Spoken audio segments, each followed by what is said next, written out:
ফাইজলামি শুরু করো সারা দেশব্যাপী ফাইজলামি শুরু করে দিয়েছে একেবারে নির্মমভাবে, অহেতুকভাবে। এই যে অসহায় মানুষগুলোকে, ছাত্র পড়তে গিয়েছে, বাবা মার স্বপ্ন লালন করা ছাত্র, ছেলেটা ইঞ্জিনিয়ার হবে, ছেলেটা মেডিকেল সায়েন্সের পরে বড় একজন ডক্টর হবে, পিটায় মেরে ফেলে দিল তাকে। এত বড় সাহস! আর আমরা কিছুই বলতে পারলাম না, কিছু করলাম না। কি একটা অবস্থা চলছে! এগুলো যখন চলতে থাকবে একটা কওমের মধ্যে, আপনার মনে হয় যে আল্লাহর পক্ষ থেকে রহমত নেমে আসবে? লা ইলাহা ইল্লাল্লাহ বলা একজন মানুষ যদি বেঁচে থাকে, ওই একজন মানুষের সম্মানে আল্লাহ পাক কিয়ামত দিবেন ইনশাআল্লাহ।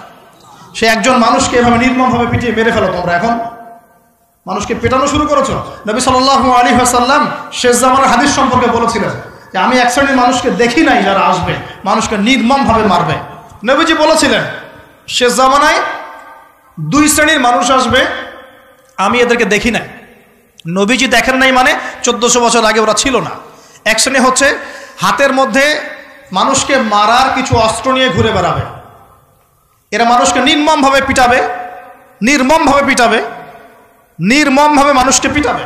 এই শ্রেণীকে আমি দেখিনি, এরা আসবে পরে। আর এক শ্রেণী হচ্ছে এমন এক শ্রেণীর মহিলা বের হবে যারা কাপড় পরেও নগ্ন থাকবে, নিজেরাও আকৃষ্ট হবে, অন্যকে আকৃষ্ট করবে। তো এই মেয়েদেরকে তো দেখতে পাচ্ছেন, এখন পাচ্ছেন না? তার মানে কিয়ামত কাছে না দূরে? আর আমি এখন ওই হাতে লাঠিওয়ালা ওই গ্রুপকেও খুঁজে পেয়েছি। হাতে লাঠিওয়ালা সেই গ্রুপ কোনটা জানেন? ওই যে ঘরের মধ্যে ঢুকায় যে ছেলেগুলোকে মেরে রাত্রেবেলা মেরে ফেলায়, সেটা গ্রুপের। বিভিন্ন হলে দেখেন না, হকি স্টিক নিয়ে 8-10 জন মিলে এক একটা করে ছেলেকে ডেকে নিয়ে পিটায় মেরে ফেলায়, এগুলা সেই ছেলে। এদেরকে যারা জন্ম দিয়েছে ওই বাপের জন্য ধিক্কার। এদেরকে যারা জন্ম দিয়েছে এই বাপের জন্য ধিক্কার। আর এখন এরকম লেডিস গ্রুপও বের হয়েছে, আর মেয়েদেরকেও হলে ডেকে পিটানো শুরু করেছে। তোমরা কি মনে করো যে 5 জন 6 জন 10 জন মিলে একজনকে সারা রাত টর্চার করে মেরে ফেলানোর মধ্যে সুপুরুষ? তুমি সুপুরুষ, তুমি অনেক বড় বীর। সাহসটাকে তুমি একজন মারামারি করে দেখাও না দেখি। তোমার এত বড় সাহস, তাহলে একজন মারামারি করে দেখাও না। আসো রিংয়ের মধ্যে আসো, তারপর দেখি তোমার কত শক্তি, আমাদের কত শক্তি। একজন 1-on-1 ব্যাটেলে আসো দেখি। খালি হাতে 1-on-1 ব্যাটেলে আসো। 8 জন 10 জন মিলে একটা বুয়েটের ছেলে, একটা মেডিকেলের ছেলে, একটা অমুকের ছেলে, তমুকের ছেলে, বাবা মায়ের স্বপ্ন লালন করা ছেলেগুলোকে ঘরের মধ্যে ঢুকাবা, সারা রাত পিটায় মেরে ফেলবা, এটাকে তোমরা সাফল্য মনে করো, বীরত্ব মনে করো? এই ছেলেগুলোকে জন্ম দিয়েছে যে পিতা মাতায়, এদের জন্য ধিক্কার আমার পক্ষ থেকে। আপনারা এইসব সন্তান জন্ম দিতে গেলেন কেন? খিদির আলাইহিস সালাম বেঁচে থাকলে ছোটবেলায় মেরে ফেলতো এদেরকে। ওই যে খিদির আলাইহিস সালাম ছোটবেলায় একটা বাচ্চাকে মেরে ফেলছিলেন না? মুসা আলাইহিস সালাম বলেছিলেন যে একটা বাচ্চাকে কেন মেরে ফেললেন? তখন খিদির আলাইহিস সালাম বলেছিলেন এই ছেলেটা যদি বড় হলে অনেক বড় কাফের হবে। আল্লাহ আগে জানিয়ে দিয়েছেন, এই জন্য আগে মেরে দিয়েছে। এই বাচ্চাগুলোকে নিতে গেলেন কেন? কোন রকম লজ্জাবোধও নাই, চক্ষু লজ্জা নাই। এরপর যখন আইন শৃঙ্খলা বাহিনী এদেরকে অ্যারেস্ট করে নিয়ে যায়, বীরের মতো হাসতে হাসতে চলে যায়। ও জানে যে আমার কোনো সমস্যা হবে না, ফাঁক ফোকর দিয়ে বেরিয়ে চলে আসবে। তোমরা এগুলোকে বীরত্ব মনে করো, সুপুরুষ হয়ে গেছো তোমরা। এতই যদি ক্ষমতা থাকে, সাহস থাকে, তো একজন মারামারি করো না কেন?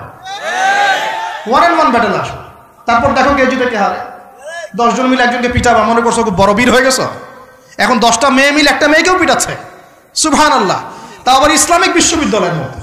এই বিশ্ববিদ্যালয়টা ইসলামিক কে দিল? এটা ইসলাম? একটা মেয়েকে আপনি ঘরের মধ্যে ঢুকায় সারা রাত পিটাবেন, মেয়েটা কাঁদতে বলছে আমার পায়জামা পর্যন্ত খুলে ফেলেছে টান দিয়ে। আরে তোর মায়ের পায়জামাকে খুলে ফেললে তোর কেমন লাগবে? তোর বোনের পায়জামাকে খুলে ফেললে তোর কেমন লাগবে? কোন সাহসে তুই একটা মেয়ের পায়জামায় হাত দিস? এত বড় সাহস! আর এদেরকে আমরা তোলা করে মানুষ করি। আইন শৃঙ্খলা বাহিনী আপনারা কি করেন? ইনস্ট্যান্ট কোর্ট বসে ফাঁসি দিয়ে দিবেন এদেরকে। আল্লাহর কসম করে বলছি, যদি কোনোদিন এরকম ক্ষমতা আমাদের কাছে আসতো, দিন বিচার করে দেখিয়ে দিতাম ইনশাআল্লাহ। ফাইজলামি শুরু করো সারা দেশব্যাপী। যারা এখন বিপদগামী ছিলেন আমরা মনে করতাম তারাই এখন হেদায়েতের দিকে আসছেন, আর আমরা এখন মুসলিম ঘরে জন্মগ্রহণ করে নামাজ ছেড়ে দিচ্ছি, কুরআন পড়া ছেড়ে দিচ্ছি।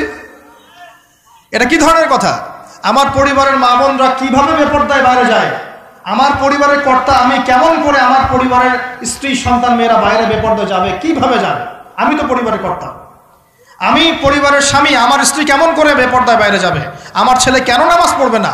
নামাজ না পড়ে সে ভাত খাবে কিভাবে? নামাজ না পড়ে আমার পরিবারে আমার ছেলে ভাত খাবে কিভাবে? আমার মেয়ে কেমন করে ভাত খাবে? অতএব পরিবারটাকে শক্ত করেন, হালাল খান, সামাজিকভাবে ইসলামটাকে এগিয়ে নেন, ইনশাআল্লাহ দেখবেন একদিন বড় পরিসরে ইসলাম কায়েম হয়ে যাবে ইনশাআল্লাহ। আর আমরা কারোর জন্য বদদোয়া করবো না, আমরা দোয়া করব আল্লাহ পাক যেন ঊর্ধ্বতন কর্তৃপক্ষ সবাইকে হেদায়েত দান করেন এবং অন্যায়ের বিরুদ্ধে দাঁড়ানোর তৌফিক দান করেন, এবং তাদের হাতে হলেও আল্লাহ পাক যেন ন্যায় প্রতিষ্ঠা করার তৌফিক দান করেন। আর ন্যায় কোনটা অন্যায় এগুলো এসব প্রোটেস্ট্যান্ট মুসলিমরা আপনাদেরকে শেখাতে পারবে না। যারা ইসলাম, কোরআন, সুন্নাহ, সমকালীন বিশ্ব ইতিহাস, অর্থনীতি, সংস্কৃতি, দেশীয় কালচার সব সম্পর্কে জ্ঞান রাখে, এই মানুষরা আপনাকে বলতে পারবে কোনটা সত্য, কোনটা মিথ্যা, কোনটা হক, কোনটা বাতিল। একজন কবর পূজারী আপনাকে কি হেদায়েত দিবে? একজন মাজার পূজারী আপনাকে কি হেদায়েত দিবে? একজন বেদাতি আপনাকে কি হেদায়েত দিবে? হেদায়েত তো নিতে যান খালি ওদের কাছে, আর জ্ঞানী মানুষকে তো মূল্যায়ন করে না। যারা বুদ্ধি বিক্রি করে খায় ওদের কাছে পরামর্শ নিচ্ছেন।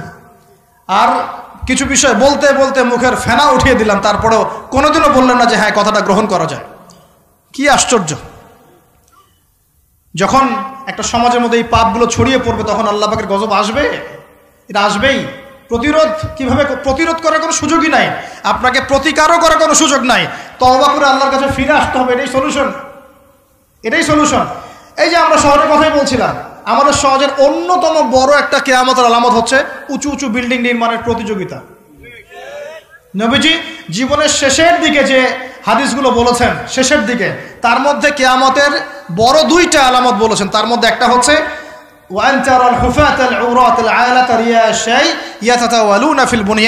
যখন দেখবে সমাজের সবচেয়ে নিম্ন শ্রেণীর মানুষেরা, রাখাল টাইপের মানুষ, গায়ে জামা নাই, পায়ে স্যান্ডেল নাই, উঁচু উঁচু বিল্ডিং নির্মাণের প্রতিযোগিতা করছে। ধনীরা বিল্ডিং নির্মাণ করবে এমনটা নবীজি বলেন নাই। নবীজি বলছেন গরিব, ফকির, মিসকিন, গায়ে কাপড় নাই, স্যান্ডেল নাই, এরা বিল্ডিং নির্মাণ করবে না, প্রতিযোগিতা করবে একে অপরের সাথে। এখনকার আরব বিশ্বটার জাজল্যমান দৃষ্টান্ত। অনেক সলফে সালিন বলেছেন যে এই হাদিস থেকে আরবদেরকে ইশারা করা হয়েছে। এটা আমাদের ঢাকার মধ্যে চলে আসছে। কালকে যার এক জায়গা টাকা পয়সা ছিল না, আজকে 10 তলা 20 তলা ফ্ল্যাটের মালিক। কিভাবে সম্ভব? সুদের মধ্য দিয়ে সম্ভব, দুর্নীতির মধ্য দিয়ে সম্ভব, কালো টাকার মধ্য দিয়ে সম্ভব, অন্যের সম্পদ অন্যায়ভাবে হস্তক্ষেপ করার মধ্য দিয়ে সম্ভব। আর মাশাআল্লাহ, যার একটা 5-10 তলা বাড়ি আছে আমাদের শহরে, অন্য মানুষকে মানুষই মনে করে না। ভাড়াটিয়াকে মনে করে যে তেলাপোকা, ককরোচ, ছিছি করে তাড়াচ্ছে। কত যে শর্ত! কোনো সময় এমনও হয়েছে মানে বাড়ি ভাড়া চাইতে গিয়ে যে বেইজ্জত হতে হয়েছে, মনে হলো যে বাড়ি ভাড়া চাইতে গিয়ে মানে নিজের সম্মান নিজে নষ্ট করে ফেললাম আর কি। সুবহানাল্লাহ। কারণ যখন নিম্ন শ্রেণীর মানুষের কাছে অর্থ আসে তখন কিন্তু এদের মধ্যে কালচার আসে না। সম্পদ আসে ঠিকই, কিন্তু কালচার, সভ্যতা আসে না। তারা অসভ্যই থেকে যায়। কাকে সম্মান দিতে হবে, কাকে দিতে হবে না সেটাও জানে না। কথা বুঝতে পারছেন? এটা আমাদের সমাজ এখন চলছে, হাইলি কনস্ট্রাক্টেড বিল্ডিংসের প্রতিযোগিতা। আর আমরা বলবো কেন, এই যে এখনকার সেকুলার রিপোর্টগুলোই বলছে বেশিরভাগ বিল্ডিংয়েরই দেখা যায় যে কোনো রকমের ভিত্তি নাই। এই 5-6 মাত্রা ভূমিকম্প হলেই সব ধরধর করে পড়ে যাবে। আরও এই যে অহংকার, আমি একটা ফ্ল্যাটের মালিক। ঢাকা শহরে মনে হচ্ছে যেন পরিচয়ের মানদণ্ড হচ্ছে এটাই। জিজ্ঞাসা যদি করেন যে ভাই আপনার নাম কি করেন, বলবে ওই যে ফ্ল্যাটটা দেখছেন 10 তলা, ওইটা আমার। ভাবখানা এমন যে এটাই তার পরিচয়ের মানদণ্ড। সে কি করে, তার শিক্ষাগত যোগ্যতা কি, কোন প্রফেশন, এগুলো বড় কথা নয়। ওই যে ফ্ল্যাটটা দেখছেন 6 তলা, ওইটা আমার। অনেকে এসে পরিচয় দেয়, আমি অমুক পার্টির অমুক, আমি অমুক পার্টির তমুক, আমি অমুকের সাধারণ সম্পাদক, আমি অমুকের সভাপতি। এগুলো পরিচয়, এগুলোই মানুষের পরিচয়। আমি অমুক দল করি, তমুক দল করি। পরিচয় কি তোমার? তুমি কি এই পরিচয় দিয়ে কাল কিয়ামতের মাঠে আল্লাহর সামনে দাঁড়াবা? তোমার পরিচয়টা কি? পরিচয় হচ্ছে তোমার শিক্ষাগত যোগ্যতা কি, তুমি সমাজকে কতটুকু সার্ভ করতেছ, তোমার ইলমি যোগ্যতা কি, তুমি 5 ওয়াক্ত নামাজ পড়ো কিনা, তুমি ইসলামপন্থী কিনা, তোমার সুন্নত আছে কিনা, তুমি দিনের জন্য কি করো, এগুলো তোমার পরিচয়। আল্লাহ রাব্বুল আলামিন আমাদের কথাগুলো বোঝার তৌফিক দান করুন। আমাদের সমাজে হাইলি কনস্ট্রাক্টেড বিল্ডিংসের এগুলো প্রতিযোগিতা চলছে। দেখেন, বিল্ডিং নির্মাণ করা পাপের কিছু নয়, কিন্তু এগুলোর মধ্য দিয়ে অহংকার করাটাই পাপের। আর অহংকার করলে আল্লাহ পাক এগুলোকে ধসিয়ে দিতে সময় নেবেন না। আল্লাহ পাক আমাদেরকে বোঝার তৌফিক দান করুন। আমাদের সমাজে রন্ধে এগুলো চলছে। আমানতের খেয়ানত, অবিশ্বাস, সুদ চলছে, জেনা চলছে, ফ্ল্যাটে জেনা চলছে, ফ্ল্যাটে জেনা। জেনা মানে শুধু শারীরিক ইলিগেল ফিজিক্যাল রিলেশনশিপই নয়। জেনার মধ্যে চোখের জেনা আছে, কথার জেনা আছে, চলাফেরার জেনা আছে। নবীজি বলেছেন শেষ জামানায় এক শ্রেণী মেয়ে আসবে যারা পুরুষের কাপড় পরে ঘুরবে। এটা দেখার জন্য আপনি ঢাকার শপিং মলে চলে যান, শপিং মলে যান, কিয়ামত দেখতে পারবেন। কিয়ামত কাকে বলে? কিয়ামত কাকে বলে? কেউ কেউ দেখা যায় সুন্দর সুন্দর বোরখা বানিয়ে নিয়েছে, যে বোরখাগুলো পরেও তার মানে শরীরের কাঠামো স্পষ্ট বোঝা যাচ্ছে। এখানে আপনি কাকে দায়ী করবেন, কাকে দোষ দিবেন?